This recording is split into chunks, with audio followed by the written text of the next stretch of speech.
See వర్షాకాలం వచ్చిందంటే చాలు ఆహ్, బంగాళాఖాతంలో కానివ్వండి, ఇటు సైడ్ గానివ్వండి, అటు సైడ్ గానివ్వండి, కింద గానివ్వండి, అల్పపీడనాలు ఫార్మ్ అవుతాయి.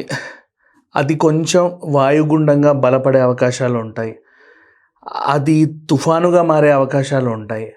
తీవ్ర తుఫానుగా మారే అవకాశాలు కూడా ఉంటాయి. ఇది మనం అండ్ ఈ సంవత్సరం అయితే మనం బోలెడన్ని తుఫాన్లను చూసాం ఇంకా చెప్పాలి అంటే.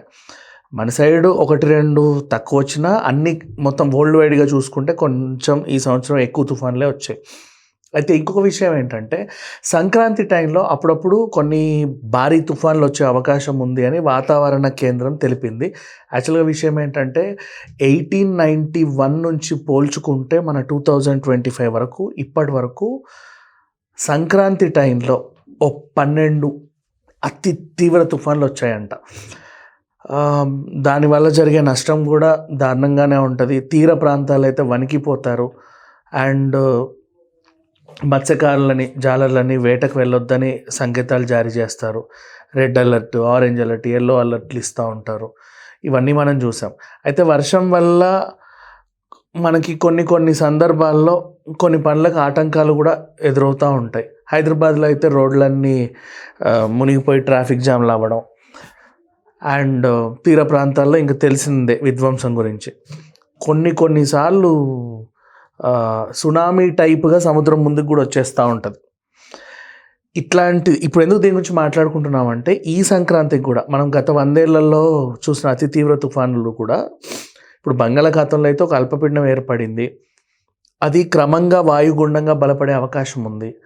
అండ్ అది తుఫానుగా కాకుండా తీవ్ర తుఫానుగా బలపడి గంటకి 100, 150 నుంచి 200 వరకు ఆ వేగంతో గాలులు వీచే అవకాశం కూడా ఉందని వాతావరణ కేంద్రం తెలిపింది. సో, అందరూ జాగ్రత్తగా ఉండండి. ముందు ఎందుకు చెప్తున్నామంటే, ఇప్పుడు పండగ అంటే మనకి సంక్రాంతి తెలంగాణలో అయినా, ఆంధ్రప్రదేశ్‌లో అయినా ఇటు సైడ్ ఒకలా చేసుకుంటారు.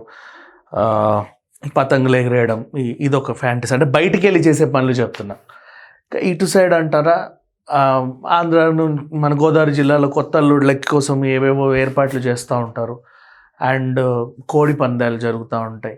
ఇవన్నీ పక్కన పెడితే ఫ్యామిలీ ఇక్కడైనా, అక్కడైనా, పక్క రాష్ట్రమైనా, తమిళనాడు అయినా పొంగల్ వచ్చిందంటే ఫ్యామిలీ ఖచ్చితంగా వెళ్ళి ఒక మంచి సినిమా చూడాలి. ఒకటి కాదు 2, 3 ఎన్ని సినిమాలు వస్తే అన్ని సినిమాలు చూడాలి. పైగా ఒక ఫ్యామిలీ సినిమా వస్తే ఖచ్చితంగా ఫ్యామిలీతో పాటు ఎంజాయ్ చేసి వెళ్ళే వాళ్ళు కూడా ఉంటారు. అట్లాంటి టైంలో మళ్ళీ టికెట్లు దొరుకుతాయో లేవో అని మనం ముందుగానే రిజర్వ్ చేసి పెట్టుకుంటాం. ఇప్పుడు అంటే ఆ టైంకి కొనే వాళ్ళకైతే ఇబ్బంది ఉండదు. వాతావరణం సహకరించకపోతే ఆ ప్రయాణాన్నో, ఆ ప్లాన్నో విరమించుకుంటారు.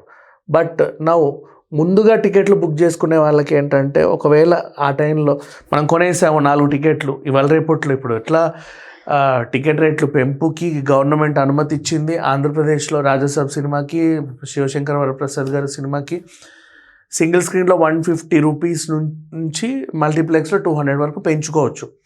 అలా 10 రోజులు అండ్ 5 షోలు. సో, ఇట్లాంటివి ఉన్నప్పుడు మనం ఏం చేస్తామంటే, మళ్ళీ దొరుకుతాయో దొరకవో అని చెప్పి ముందుగానే కొనేస్తాం. ఒక్కొక్క టికెట్ 1000 రూపాయలైనా, 1500 కొనేస్తూ ఉంటాం. అలా ఫ్యామిలీకి సరిపడేసరికి 5 నుంచి 10,000 వరకు కూడా ఖర్చు అవుతుంది. అండ్ అడిషనల్ యాడ్ ఆన్స్గా స్నాక్స్ ఇంకా ఏమైనా ఉంటే అవి కూడా పెట్టుకొని ఒక మంచి డిస్కౌంట్లో ఏదైనా కూపన్లు ఉపయోగించుకొని పెడతాం. కానీ ఆ టైంకి ఒకవేళ వర్షం డిస్టర్బ్ చేసింది అంటే చెప్పలేం, ఇంకా నష్టం అంతే, అంతమించి ఇంకేమవుతుంది. కానీ అయినా సరే అంటే వెళ్ళొచ్చు తప్పులేదు, కానీ కొంచెం ఆలస్యంగా వెళ్తాం. అప్పటికే సినిమా సగం అయిపోతుంది, లేకపోతే ఒక పావు గంట లేట్ వెళ్ళిపోతాం, స్టార్టింగ్ మిస్ అయ్యామనిపిస్తుంది. ఒక టైప్ ఆఫ్ డిస్టర్బెన్స్ అయితే ఉంటుంది. ఫుల్గా తడిచి వెళ్తే ఆ థియేటర్లోకి వాడు రానివ్వడు, సీట్లన్నీ అంటే మొత్తం తడి అయిపోతాయని చెప్పి. అవును, మరి వాళ్ళ మెయింటెనెన్స్ వాళ్ళకు ఉంటాయి కాబట్టి. సో, కొంచెం జాగ్రత్త పడండి అని. ఎందుకంటే ప్రయాణాలు చేసే వాళ్ళు ఉంటారు, బయటికి వెళ్ళి సెలబ్రేషన్స్ చేసుకునే వాళ్ళు ఉంటారు. అంటే సినిమా ఇవాళ కాకపోతే రేపైనా చూసుకోవచ్చు. కాకపోతే ఏంటంటే మనకి మన ప్రాణాలు ముఖ్యం.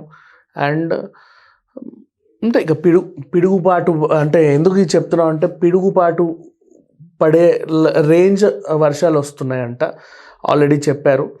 సో అన్ని న్యూస్లోనూ అదే వస్తుంది. సో కొంచెం జాగ్రత్త పడితే బెటర్. కాకపోతే ఏంటంటే ఇక సినిమాలు అంటావా, సంక్రాంతి టైంలో మోస్ట్లీ థియేటర్లు అందరికీ పంచుకోవాలి. ఉన్న థియేటర్లు అంటే ఇప్పుడు అన్ని ఫుల్ అయిపోతాయి, అందరికీ కావాలి కాబట్టి, అన్ని పెద్ద పెద్ద సినిమాలు వస్తాయి కాబట్టి అందులోనే మంచి టాక్ తెచ్చుకొని సంపాదించుకుంటూ ఉండాలి. కానీ సెన్సార్ ఇష్యూస్ వల్ల లేకపోతే కోర్టు స్టేస్ వల్ల ఇబ్బందులు పడితే అని అనుకుంటాం, లాస్ట్ టైం అఖండకు జరిగినట్టు. అట్లా కాకుండా ప్రకృతి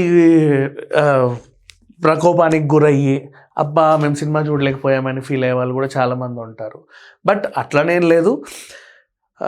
మోస్ట్లీ తీర ప్రాంతాలు అంటే ఎటువైపు రాజమండ్రి, కాకినాడ అటువైపు అండ్ అలాగే తమిళనాడు, కొన్ని ఒరిస్సా ముఖ్యంగా వైపు ఉంటుందని అయితే చెప్తున్నారు. మొత్తం 2 రాష్ట్రాలు అయితే తీవ్రంగా వర్షాలు కురుస్తాయని మాత్రం చెప్పలేం. తెలంగాణలో అయితే ప్రాబ్లం ఏం లేదు, బట్ ఆంధ్ర సైడ్ అయితే కొంచెం ఉండింది. సో బీ కేర్ఫుల్, ఇంకంతమించి ఇంకేం చెప్పలేం. అండ్ పండగ అందరూ కూడా కుటుంబ సభ్యులతో, ఇప్పుడు ఇంట్లో అయితే వర్షం వస్తే ఏం చేస్తాం, ఇంట్లో గడుపుకుంటాం. కానీ బయటికి వెళ్ళి చేయాల్సిన పనులను అయితే విరమించుకుంటాం కదా. అట్లాంటి టైంలో అంటే పండగ టైంలో అందరూ సంతోషంగా ఉండాలి, అందరూ హ్యాపీగా ఉండాలి. ఏ చిన్న ఇది జరగకూడదు.